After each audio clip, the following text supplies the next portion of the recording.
to rest in awareness. We need to be conscious of our consciousness. So we need to be aware of being aware. We need to be conscious of being conscious. We need to understand that all senses, all images, perceptions, people, places, things, conversations, and situations are the mind. Awareness itself has no form, yet it gives rise to experiences that we can see in form.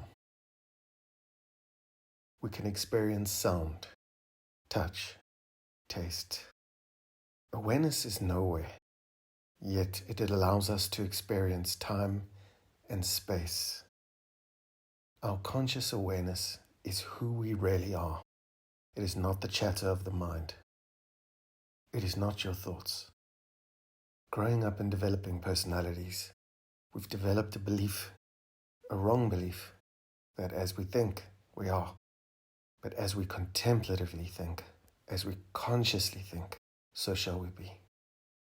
Yet, 95% of our lives, 95% of our actions are run from the subconscious, from the record of the past, from memory, behaviors, attitudes, perceptions, and events that have already passed, attitudes that we grew up with.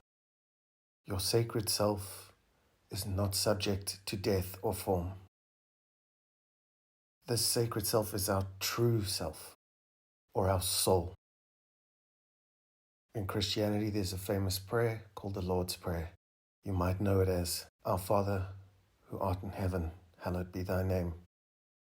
In the original Aramaic, Christ's opening words to the prayer were, O thou from whom the breath of life comes. That breath of life is your soul, your sacred self. In the Eastern traditions and the wisdom traditions, when we speak of the sacred self, we also know that our soul is unborn. It has always been. It cannot be killed, hurt, or bruised. So it is not in space or time. It is not in form. Yet it is who we are. Getting this distinction right straight away of who we are is very, very important to the work we do here. To create any paradigm shift, any life worth meaning, we need to become more and more conscious as the body, the heart, and the mind can bear. Your contemplative intelligence allows you to just rest in being. After all, you're a human being. We've been led to believe a lie when we glorify busy, when we glorify targets and destinations beyond the value of resting in stillness.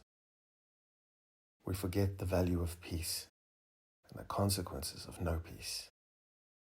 It is suffering that makes us remember. What we want to do is become conscious of your authentic self beyond your name, beyond descriptions, beyond definitions. Conscious awareness is the state that we get into through rest and stillness that gives us the ability to perceive, to intuitively feel, to be conscious of externals, external events, objects, energy, and sensory patterns. We cannot experience these things through the five senses. Paradoxically, when we want to experience them, we become still. To develop a contemplative mindset means to look at the world exactly as it is. Ego defense mechanisms become no longer necessary. We can gaze intently. We can feel intently. We can observe intently, consciously, the world around us and the world within us as we experience it. Beyond your personality is a self that goes beyond mental images and concepts. It goes towards a direct experience of the divine. Plato said contemplation was the form of the good or other divine forms. It is a state that brings about a mystical oneness, unity or union with reality. Rather than running from it, we run towards it. This is the meaning of life, and it is the meaning of resting in stillness. So now let's let go of all the roles you play.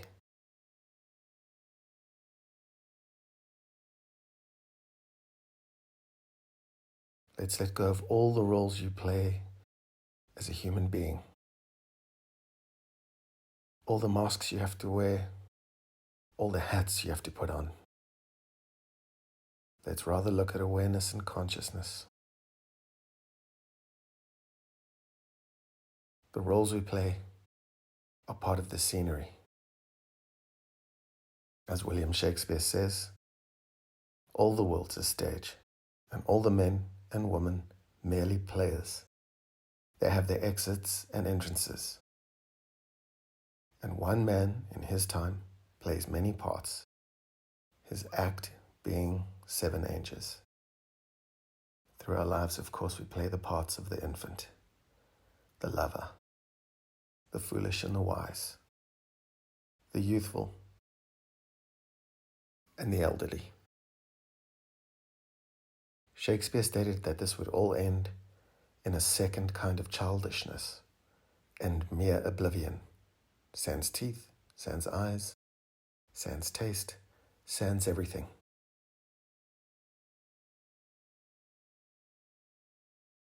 Indeed, he's right.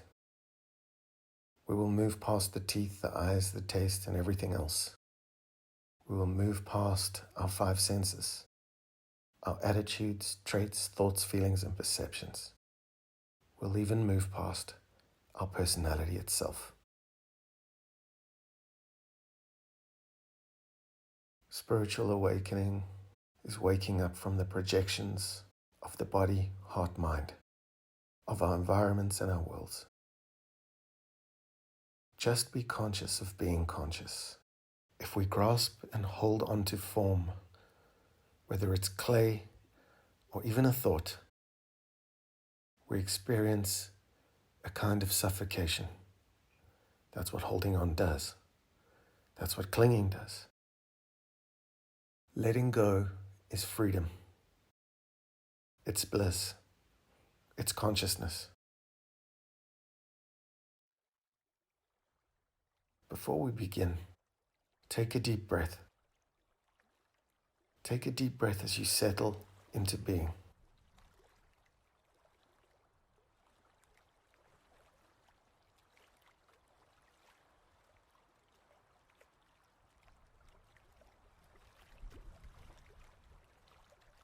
Who am I?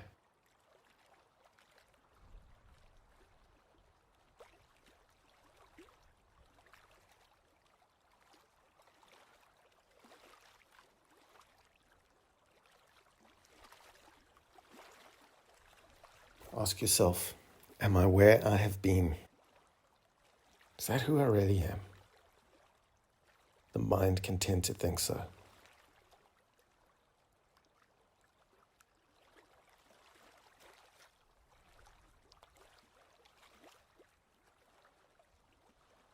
Rest deep into awareness and ask, secondly, who am I?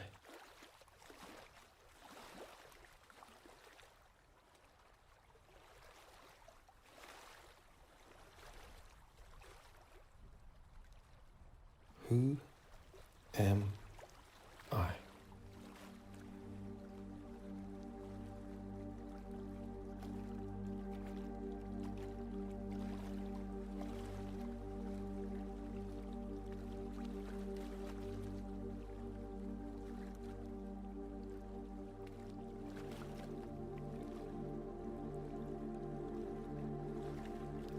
Once a burning bush spoke.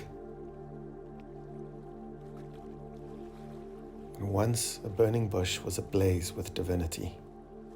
It spoke and said, "My name is I am.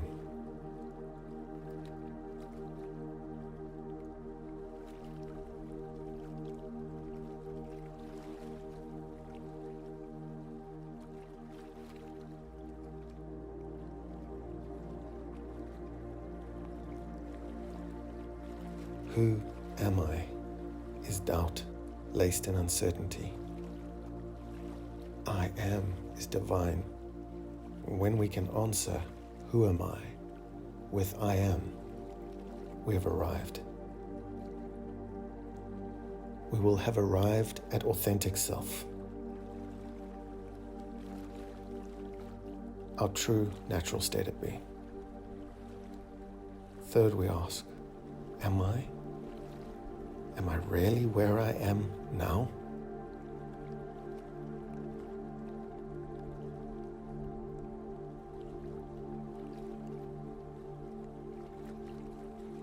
Is that who I've become? Who I will always be?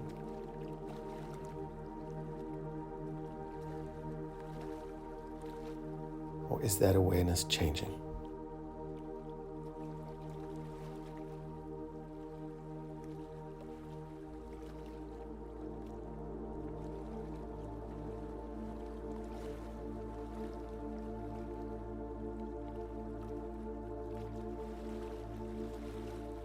Fourth, are you the reason why you are where you are right now?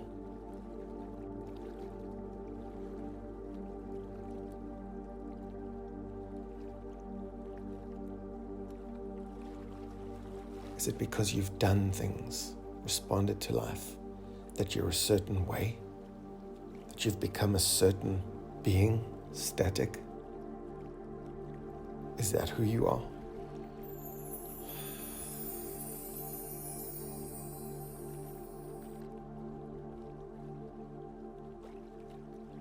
Or are you, fifthly, where you're going? Am I where I am going? Is that who I'm going to become?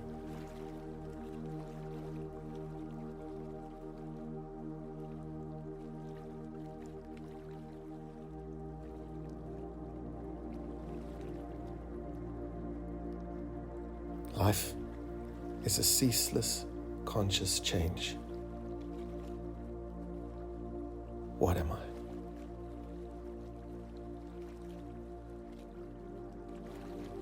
I'm beyond what I want. I'm beyond my desires.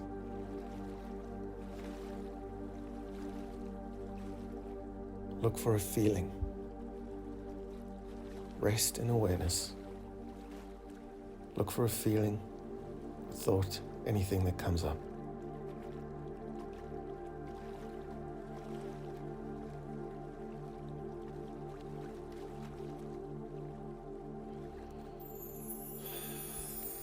What is your deepest desire?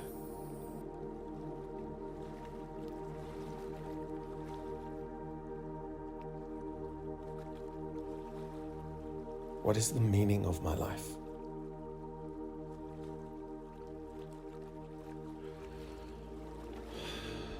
Breathe.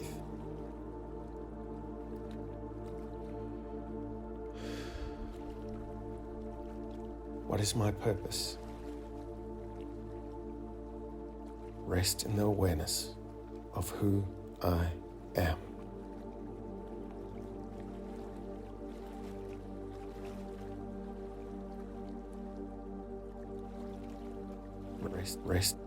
Rest in the awareness of who I am. Who I am.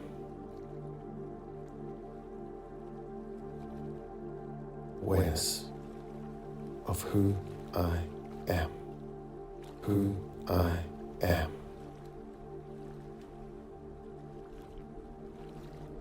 Who I am. Who I am.